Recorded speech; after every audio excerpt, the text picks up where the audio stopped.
Good morning students. NCERT chemistry line to line discussion series में आपका स्वागत है। इस सीरीज में हम क्लास 11th केमिस्ट्री का S block elements chapter discuss कर रहे हैं।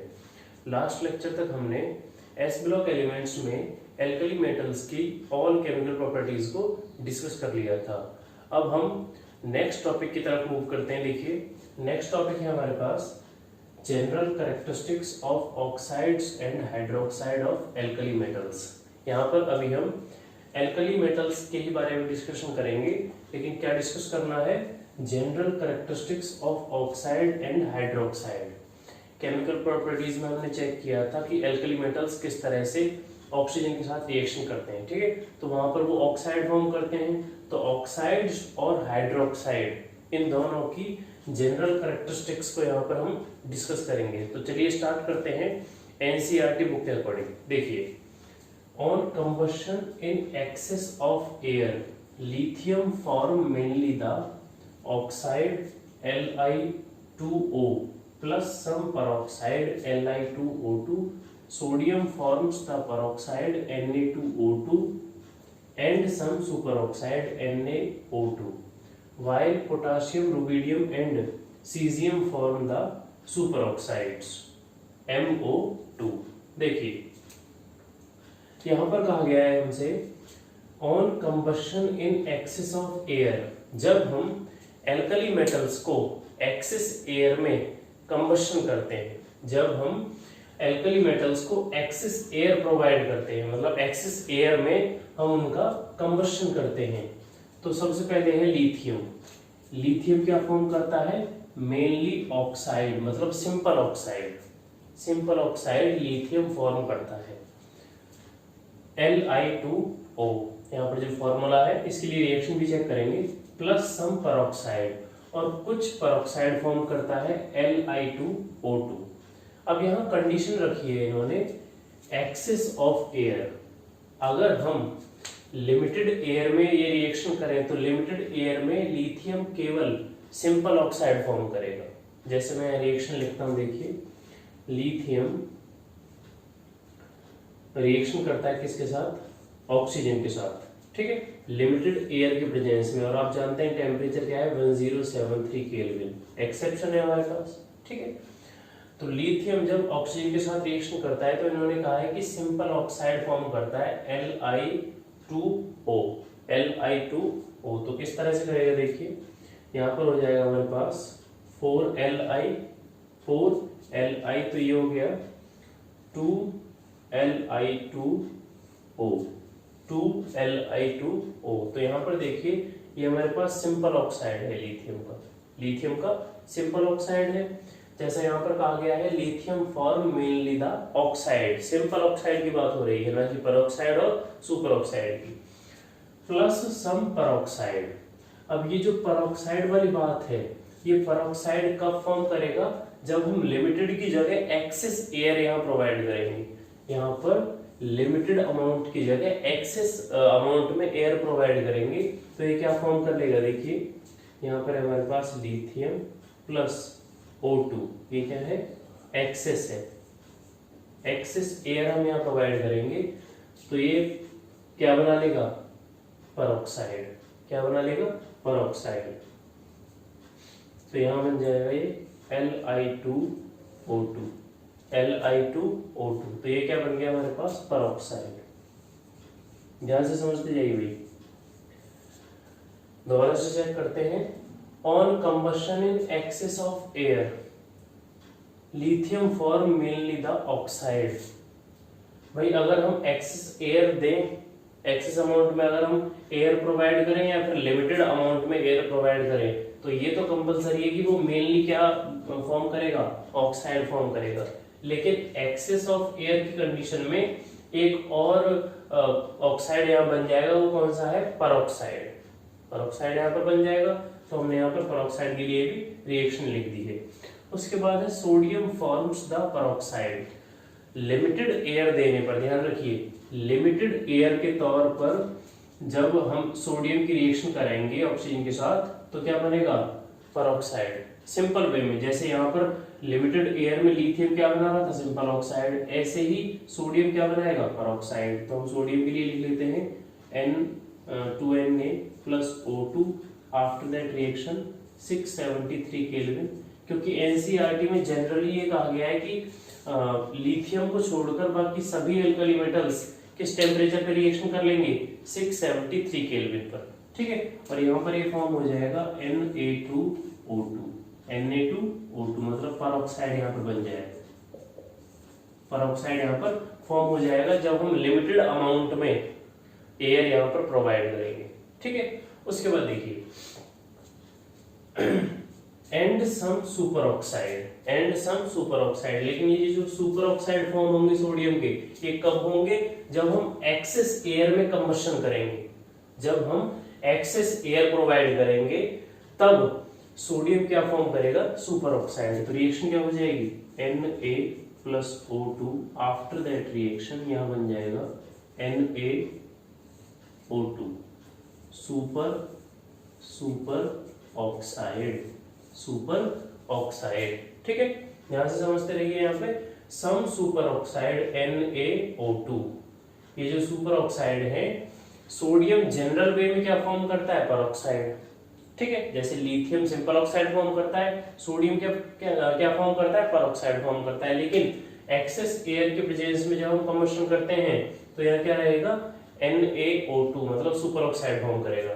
वाइल जबकि potassium, rubidium and caesium form the super oxide, जबकि अगर हम बात करें पोटासियम के बारे में K, rubidium Rb and caesium CS, इनके बारे में बात करें तो ये क्या फॉर्म करेंगे, सुपर ऑक्साइड, नॉर्मल पोजीशन में भी और एक्सेस एयर के प्रेजेंस में भी। मतलब अगर हम लिमिटेड अमाउंट ऑफ एयर यहाँ प्रोवाइड करें किसके लिए, पोटासियम, रुबिडियम और सीजियम के लिए, तब भी ये सुपर ऑक्साइड ही फॉर्म करेंगे। और अगर हम एक्सेस एयर प्रोवाइड करें तब भी ये सुपर ऑक्साइड ही फॉर्म करेंगे। तो यहाँ पर इनका जनरल फॉर्मूला दे दिया MO2। अगर हम रिएक्शन लिखना चाहें तो कैसे लिखेंगे, K plus O2 after that reaction KO2, ठीक है। यहाँ पर भी 673 केल्विन टेम्परेचर है। उसके बाद रुबिडियम है Rb plus O2 after that reaction RbO2, ठीक है। और लास्ट है हमारे पास सीजियम के लिए, तो सीजियम के लिए रिएक्शन हो जाएगी Cs plus O2 after that reaction CsO2। यहाँ पर हर कोई क्या फॉर्म कर रहा है, सुपर ऑक्साइड, क्या फॉर्म कर रहा है, सुपर ऑक्साइड। यहाँ पर पोटासियम, रुबिडियम और सीजियम तीनों ने ही क्या फॉर्म किए हैं, सुपर ऑक्साइड, जिनका जनरल फॉर्मूला क्या है, MO2। M क्या है, एल्कली मेटल, कौन से alkali metal, potassium, rubidium and caesium, और O हमारे पास ऑक्सीजन है, ठीक है।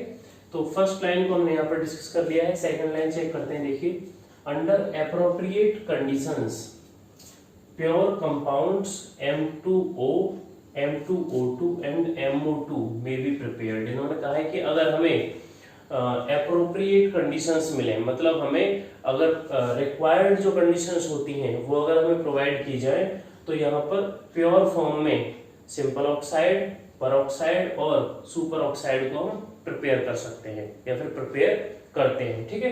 ये सिंपल सी बात इस लाइन में कही गई है, अगर हमें एप्रोप्रिएट कंडीशंस मिले। बहुत सिंपल सी बात है, देखिए अगर हमें टेम्परेचर 673 केल्विन यहाँ प्रोवाइड किया गया है, तो ये क्या है, एप्रोप्रिएट कंडीशन, मतलब एप्रोप्रिएट टेम्परेचर है, जो हमें रिक्वायर्ड टेम्परेचर है, इसी टेम्परेचर पर ये परऑक्साइड फॉर्म करेगा।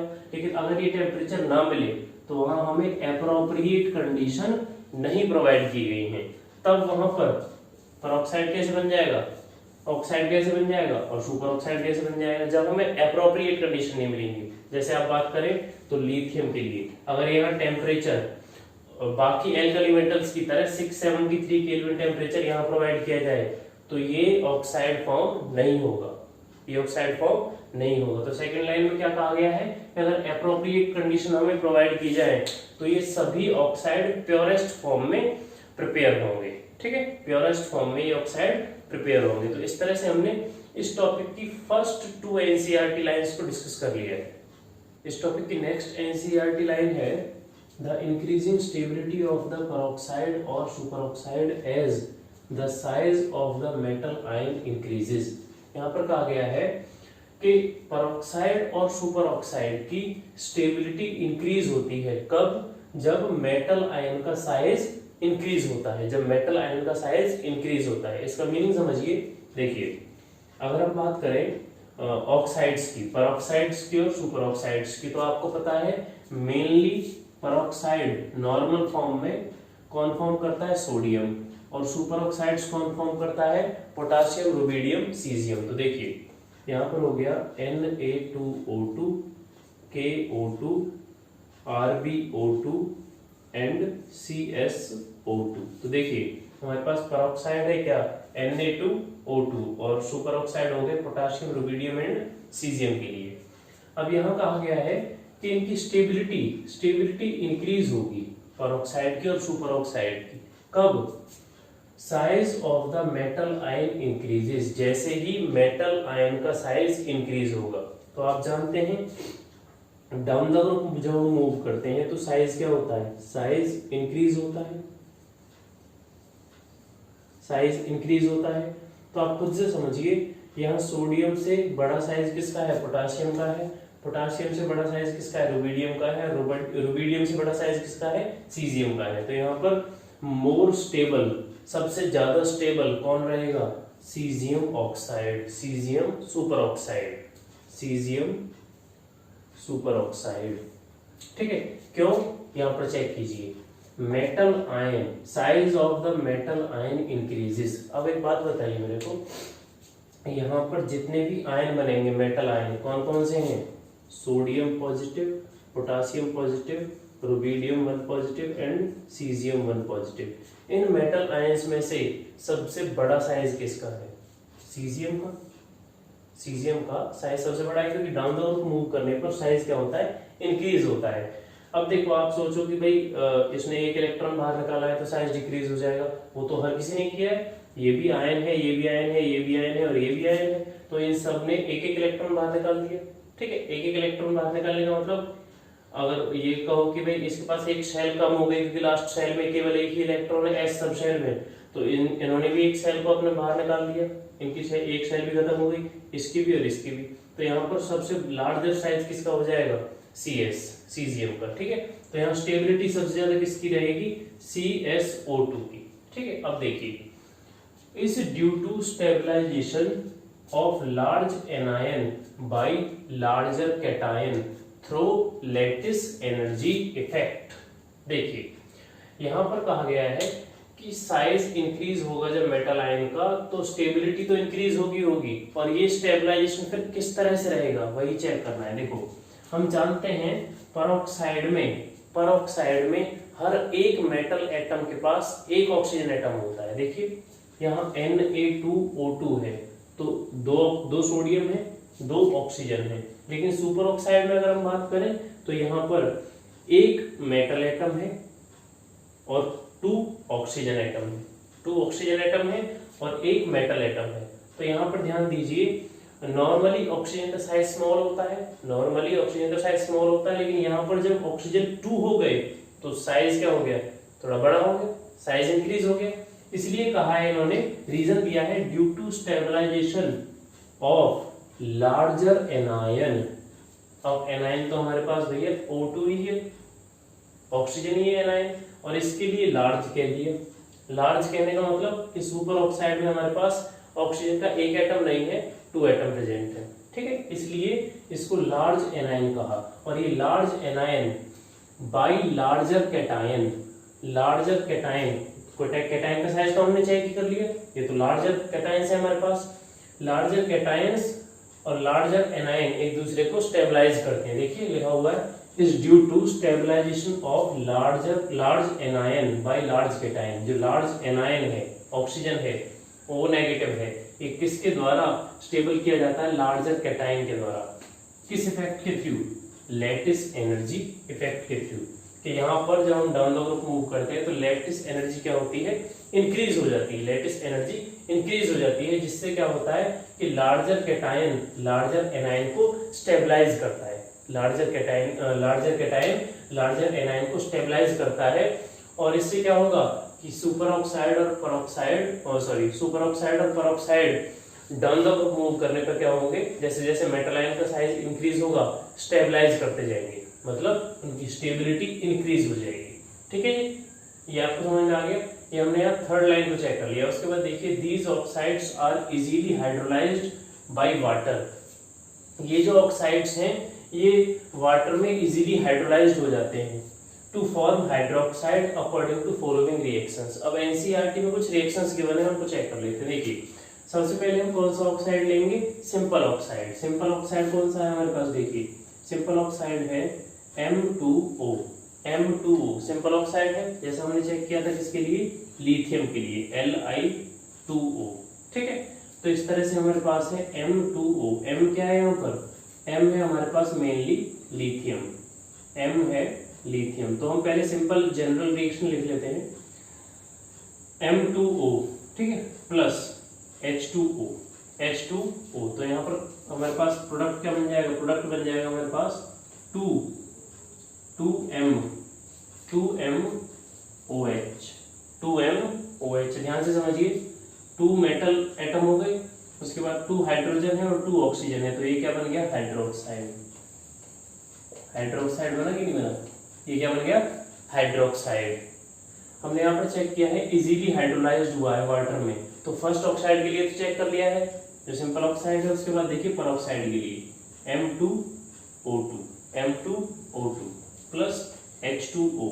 आफ्टर दैट रिएक्शन यहाँ पर क्या बन जाएगा, यहाँ पर बन जाएगा आपके पास 2MOH प्लस H2O2। ध्यान से देखिए, रिएक्शन को बैलेंस करना है हमें अभी।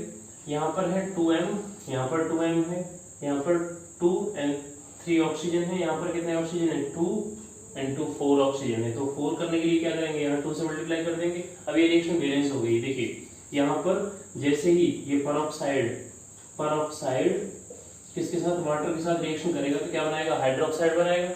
ये बन गया हाइड्रोक्साइड बनाएगा और H2O2 का फॉर्मेशन होगा, हाइड्रोजन परऑक्साइड का यहाँ पर फॉर्मेशन हो जाएगा। आप देखिए यहाँ पर वाटर रिएक्शन को बैलेंस देख ले, रिएक्शन की बैलेंस ही देख लेते हैं, बैलेंस है कि नहीं है।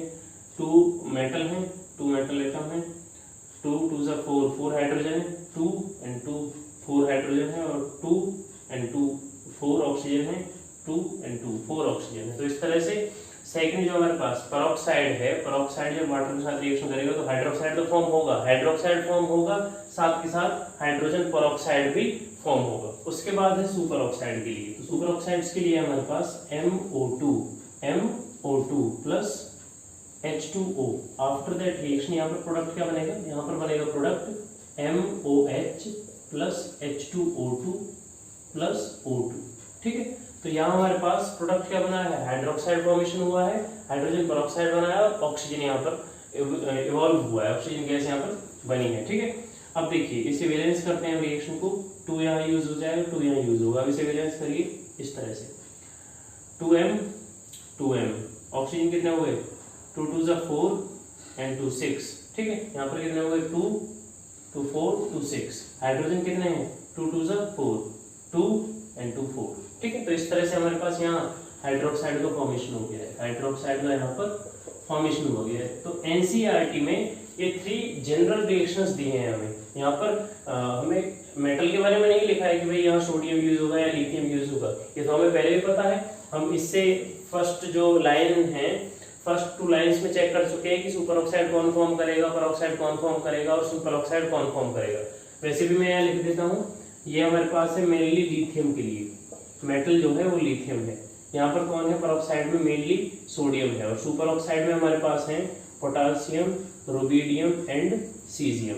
ठीक है, सुपर ऑक्साइड में पोटासियम, रुबिडियम, सीजियम। तो यहाँ पर लिखा हुआ है दीज ऑक्साइड्स, ये जो ऑक्साइड्स हैं are easily hydrolysed by water from form hydroxides. यहाँ पर हाइड्रोक्साइड का फॉर्मेशन हुआ है अकॉर्डिंग टू फॉलोइंग रिएक्शन। ये जो हमारे पास रिएक्शन गिवन है इनसे हम इन्हें चेक कर सकते हैं कि यहाँ पर हाइड्रोक्साइड्स का फॉर्मेशन किस तरह से हो रहा है। तो हमने यहाँ पर एनसीईआरटी की नेक्स्ट 2 लाइंस को चेक कर लिया है। इस टॉपिक में नेक्स्ट एनसीईआरटी लाइन है, the oxides and peroxides are colourless when pure. यहाँ पर कहा गया है जो एल्कली मेटल ऑक्साइड्स हैं और पेरोक्साइड्स हैं वो जब प्योर स्टेट में प्रेजेंट होते हैं तो वो क्या होते हैं, कलरलेस होते हैं, उनका कोई भी कलर नहीं होता। But the super oxides are yellow और ऑरेंज इन कलर। लेकिन अगर सुपर ऑक्साइड प्योर फॉर्म में प्रेजेंट होते हैं तो वो येलो और ऑरेंज कलर के होते हैं। ठीक है, यहाँ पर कलरिंग प्रॉपर्टी है। देखिए ऑक्साइड्स और पेरोक्साइड्स ऑफ एल्कली मेटल्स के जो ऑक्साइड्स हैं और पेरोक्साइड्स हैं वो कलरलेस रहेंगे जब वो प्योर स्टेट में प्रेजेंट रहेंगे। ठीक है, प्योर फॉर्म में रहेंगे। But super oxide are yellow और ऑरेंज इन कलर। लेकिन सुपर ऑक्साइड किस कलर में प्रेजेंट रहेंगे, येलो और ऑरेंज इन कलर। ठीक है, इसकी नेक्स्ट लाइन है the super oxides are also paramagnetic. अब यहाँ पर कह दिया कि जो सुपर ऑक्साइड्स हैं वो किस मैग्नेटिक बिहेवियर को शो करते हैं, पैरामैग्नेटिक बिहेवियर को। अब हमें यहाँ पर चेक करना है कि ये केवल सुपर ऑक्साइड्स के लिए क्यों कहा गया, पेरोक्साइड और ऑक्साइड्स के लिए क्यों नहीं कहा गया। तो देखिए आप पढ़ चुके हैं कि पैरामैग्नेटिक नेचर की कंडीशन क्या है, प्रेजेंस ऑफ अनपेयर्ड इलेक्ट्रॉन। तो देखिए हम एक सुपर ऑक्साइड का एग्जांपल लेते हैं, KO2 पोटेशियम पेरोक्साइड। हम यहाँ पर चेक करेंगे कि इसका नेचर पैरामैग्नेटिक किस तरह से है। देखिए अगर हम यहाँ पर ऑक्सीजन को चेक करें तो ऑक्सीजन यहाँ पर O2 1 नेगेटिव की फॉर्म में प्रेजेंट है, क्योंकि हम देखते हैं कि यहाँ पोटेशियम की जो ऑक्सीडेशन स्टेट है वो +1 है और ऑक्सीजन एटॉमिक स्टेट में यहाँ शो करेगा -1/2 ऑक्सीडेशन स्टेट। तो यहाँ 2 ऑक्सीजन है तो -1 हुआ कि नहीं हुआ, -1 हो गया यहाँ पर। ठीक है, अब हम यहाँ चेक करेंगे molecular orbital theory. Molecular orbital theory के अकॉर्डिंग इलेक्ट्रॉनिक कॉन्फ़िगरेशन चेक करेंगे। Electronic configuration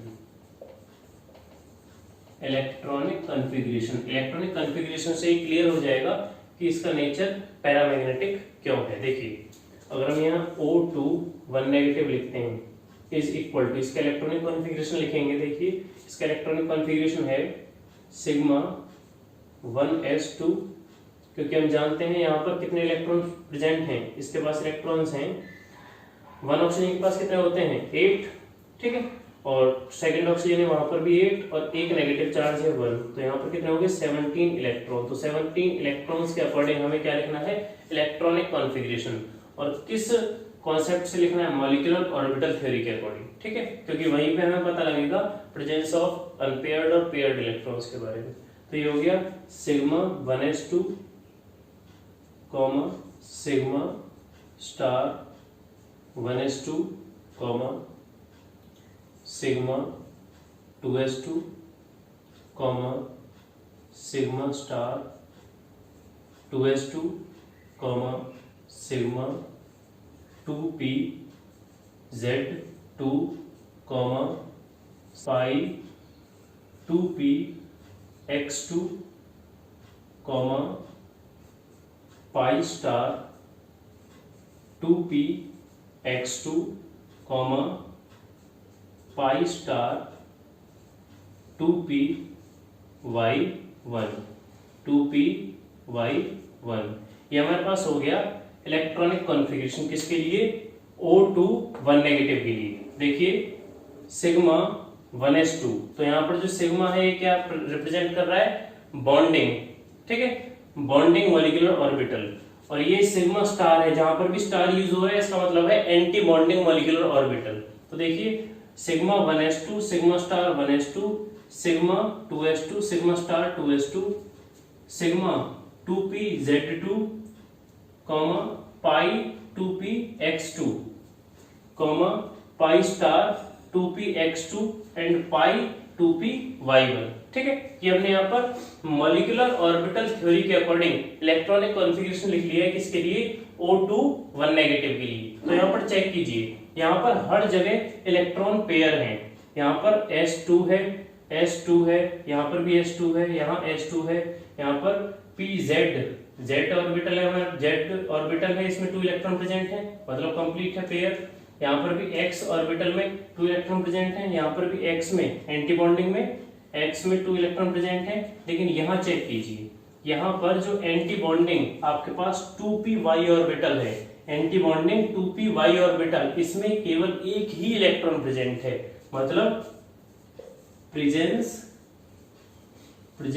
of unpaired electron, presence of unpaired electron. इसी अनपेयर्ड इलेक्ट्रॉन की प्रेजेंस की वजह से, इसी अनपेयर्ड इलेक्ट्रॉन की वजह से इस सुपर ऑक्साइड का, ये जो सुपर ऑक्साइड है पोटासियम सुपर ऑक्साइड, इसका नेचर कैसा हो जाएगा, पैरामैग्नेटिक नेचर। मतलब ये किस तरह की मैग्नेटिक प्रॉपर्टी शो करेगा, पैरामैग्नेटिक नेचर की जो प्रॉपर्टी है शो करेगा। ठीक है, अब देखिए sodium peroxide is widely used as an oxidising agent in inorganic chemistry. इन्होंने कहा है लास्ट लाइन में, इस एनसीईआरटी की इस नेक्स्ट लाइन में कहा है कि सोडियम परऑक्साइड इनऑर्गेनिक केमिस्ट्री में वाइडली यूज्ड किया जाता है एक ऑक्सीडाइजिंग एजेंट के तौर पे, ऑक्सीडाइजिंग एजेंट के तौर पे। तो ये कहना चाहते हैं कि जो सोडियम परऑक्साइड है ये क्या है, एक ऑक्सीडाइजिंग एजेंट है। इसके लिए हम रिएक्शन भी चेक करेंगे। देखिए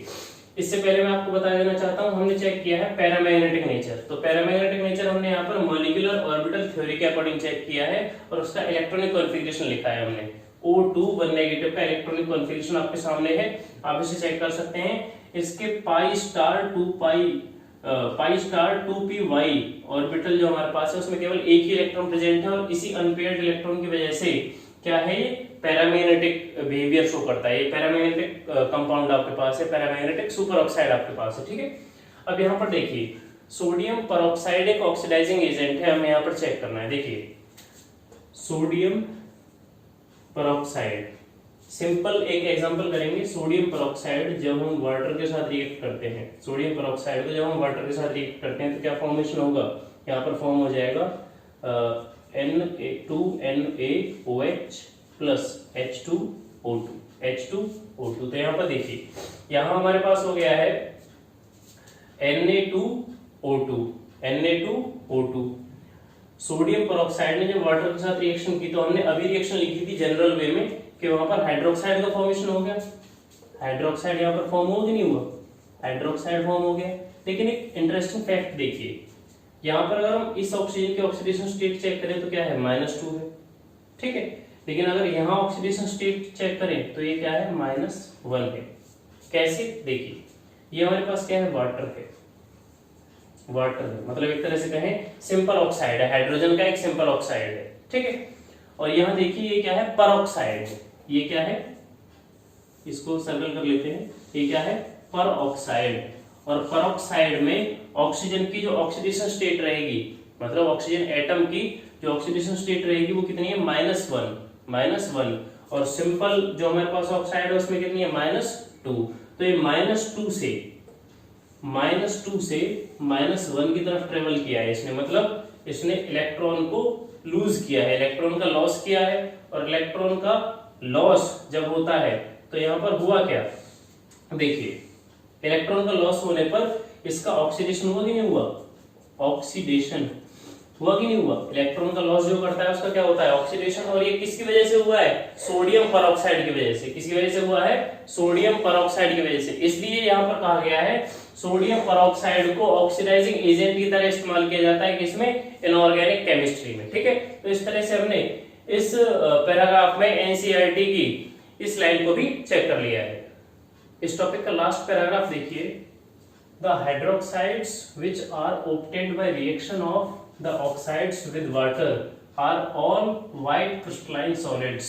देखिए यहाँ कहा गया है कि जो हमने हाइड्रोक्साइड प्रिपेयर किए थे, कैसे, ऑक्साइड्स की रिएक्शन वाटर के साथ करके ऑक्साइड्स को वाटर में डिसॉल्व किया तो हमें क्या मिले थे, हाइड्रोक्साइड्स मिले थे। और वो सभी क्या है, ऑल व्हाइट क्रिस्टलाइन सॉलिड्स। वो सभी क्या है, सभी क्रिस्टलाइन सॉलिड है। और कलर कैसा है उनका, व्हाइट कलर है। तो देखिए रिएक्शन चेक कर लेते हैं एक बार दोबारा। हमारे पास है M2O मतलब सिंपल ऑक्साइड प्लस H2O।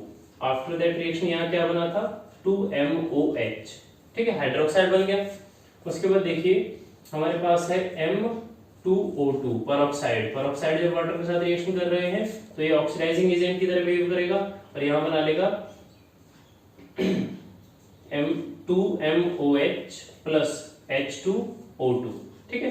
और सुपर ऑक्साइड की लिए बात करें तो KO2, 2KO2 plus 2H2O after that reaction 2KOH plus H2O2 plus O2, ठीक है। तो ये हमारे पास 3 जनरल रिएक्शन थी एनसीईआरटी के अकॉर्डिंग, जिसमें हमने हाइड्रोक्साइड को प्रिपेयर कर लिया था। अब इसके बारे में कहा गया है कि ये जो सभी हाइड्रोक्साइड है, ये और ये सभी हाइड्रोक्साइड हैं, ये सब की सब क्या है, white crystalline solid. White crystalline solid क्या हो जाएंगे तीनों की तीनों, white crystalline solid, white crystalline solid. उसके बाद देखिए यहाँ पर देखिए के हमने पोटासियम परऑक्साइड ले लिया है, आप यहाँ पर M यूज कर सकते हैं जनरल वे में, क्योंकि यहाँ पोटासियम भी रहेगा, रुबिडियम भी हो सकता है या सीजियम भी हो सकता है, कोई भी परऑक्साइड, कोई भी सुपर ऑक्साइड हो सकता है, ठीक है। तो यहाँ पर आप M यूज कर सकते हैं, यहाँ पर भी M आ जाएगा, तो ये हाइड्रोक्साइड बना, ठीक है। तो फर्स्ट लाइन हो गई है यहाँ पर कि व्हाइट क्रिस्टलाइन सॉलिड्स होते हैं कौन, हाइड्रोक्साइड जो यहाँ पर फॉर्म हुए, ठीक है। उसके बाद देखिए the alkali metals hydroxides are the strongest of all bases. यहाँ पर कह दिया कि जो एल्कली मेटल हाइड्रोक्साइड्स हैं वो स्ट्रॉन्ग बेस हैं, इतना कह दिया इन्होंने कि स्ट्रॉन्गेस्ट बेस हैं। ऑल द बेसिस, सभी बेसिस में सबसे स्ट्रॉन्गेस्ट बेसिस जो हैं वो कौन से हैं, एल्कली मेटल हाइड्रोक्साइड्स। अब एक बार हम एल्कली मेटल हाइड्रोक्साइड्स के फॉर्मूला लिख लेते हैं। देखिए हमारे पास है LiOH,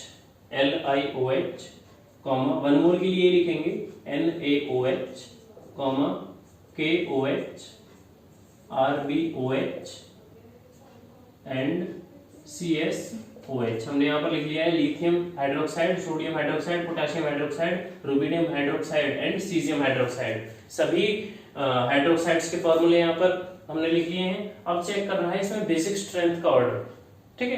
ये तो इन्होंने कह दिया कि भाई और जितने भी बेसिस हैं और जितने भी बेसिक कंपाउंड्स हैं, सबसे स्ट्रॉन्गेस्ट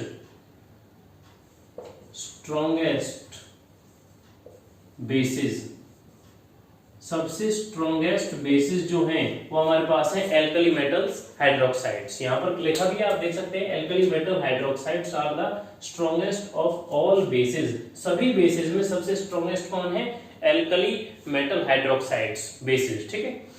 अब यहाँ हमें डाउन द ग्रुप चेक करना है कि यहाँ बेसिक स्ट्रेंथ इंक्रीज होगी या डिक्रीज होगी। तो देखिए and dissolve freely in water with evolution of much heat on account of intense hydration. यहाँ पर कहा गया है जब हम इन हाइड्रोक्साइड को वाटर में डिसॉल्व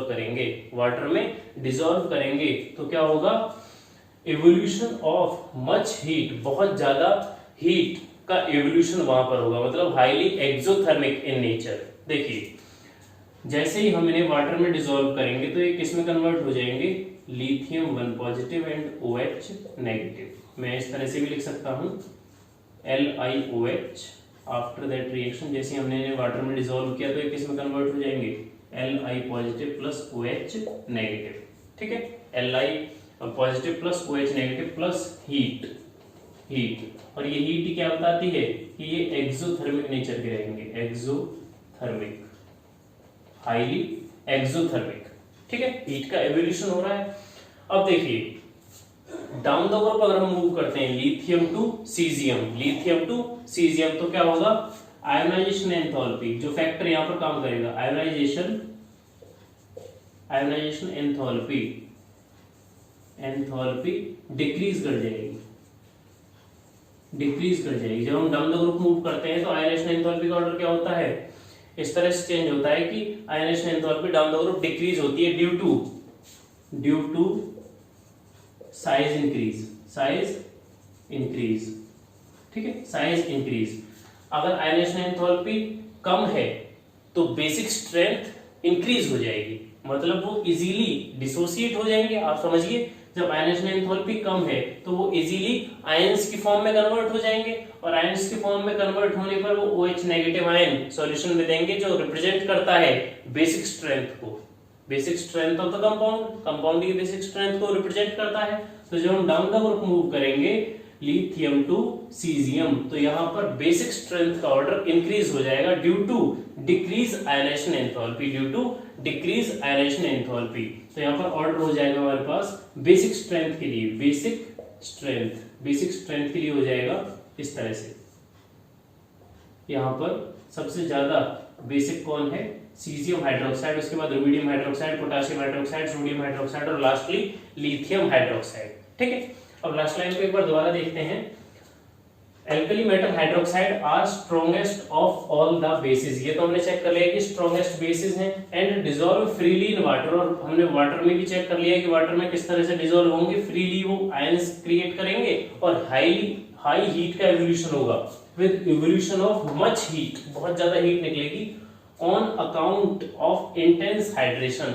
अब इसको हम किस तरह से समझ सकते हैं कि यहाँ पर हाई हीट का एवोल्यूशन क्यों हुआ, ऑफ इंटेंस हाइड्रेशन, क्योंकि ये वाटर के साथ बहुत फास्ट रिएक्शन करते हैं।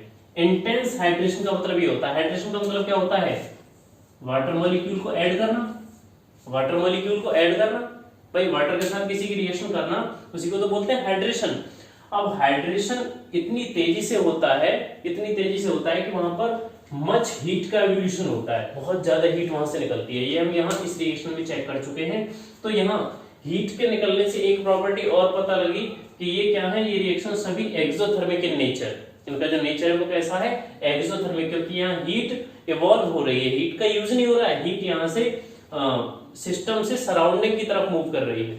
ठीक है, सराउंडिंग से सिस्टम की तरफ नहीं है, सिस्टम में यूज नहीं हो रही है, सिस्टम से सराउंडिंग की तरफ जा रही है, तो वो क्या है, एक्सोथर्मिक प्रोसेस, एक्सोथर्मिक प्रोसेस। तो इस तरह से हमने जो हमारा टॉपिक है general characteristics of hydroxides and oxides and hydroxides of alkali metals, इस टॉपिक की एक एक एनसीईआरटी लाइन और एक एक वर्ड को हमने यहाँ पर डिस्कस कर लिया है। आई होप कि आपको ये टॉपिक कंप्लीटली समझ में आया होगा। अगर इसमें कोई डाउट है तो आप कमेंट सेक्शन में पूछ सकते हैं।